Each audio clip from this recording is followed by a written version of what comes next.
یکی از فریسیان عیسی را به مهمانی دعوت کرد و او به خانه آن فریسی رفته در سری دسترخوان پهلو زده نشست. در آن شهر یک زنی پرگناه بود. چون او فهمید که عیسی در خانه آن فریسی خوراک می‌خورد، یک شیشه روغن عطرافشان را گرفته به آنجا آمد. وی از پشت نزد پایهای عیسی ایستاده می‌گریست و اشکهایش به پایهای عیسی می‌چکیدند. زن با مویهایش پایهای او را می‌خشکانید، با احترام آنها را می‌بوسید و به آنها روغن خوشبو را می‌مالید.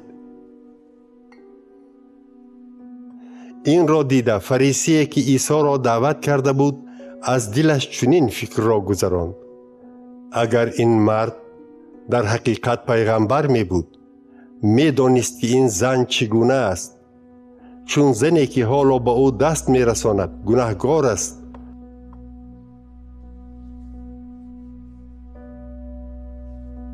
ولی عیسی به او گفت: شمعون، می خواهم به تو چیزی بگویم.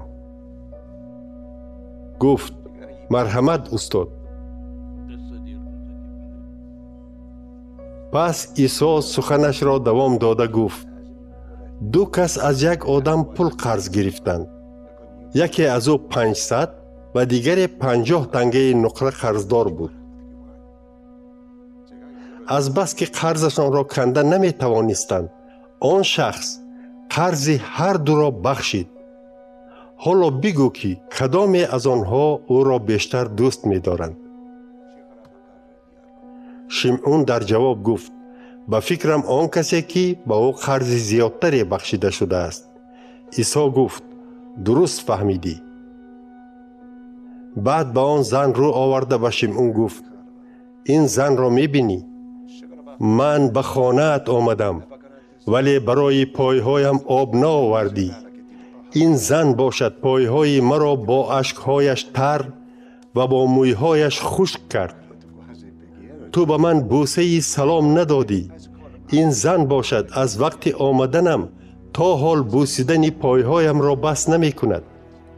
تو به سرم حتی روغن عادی را نمالیدی. وی باشد روغن عطرافشان را به پایهایم مالید. بنابراین به تو می گویم از بس که گناه های زیادی وی بخشیده شدند، او چنین محبت زیاد دارد. و اگر به کسی گناهی کمتر بخشیده شود، محبتش نیز کمتر است. بعد به آن زن گفت: گناههایت بخشیده شدند. آنهایی که با او در سر یک دسترخوان نشسته بودند خود به خود می گفتند: وی کیست که حتی گناه ها را می بخشد؟ ولی عیسی به زن گفت: تو را ایمانت نجات داده است. رو و در امان باش.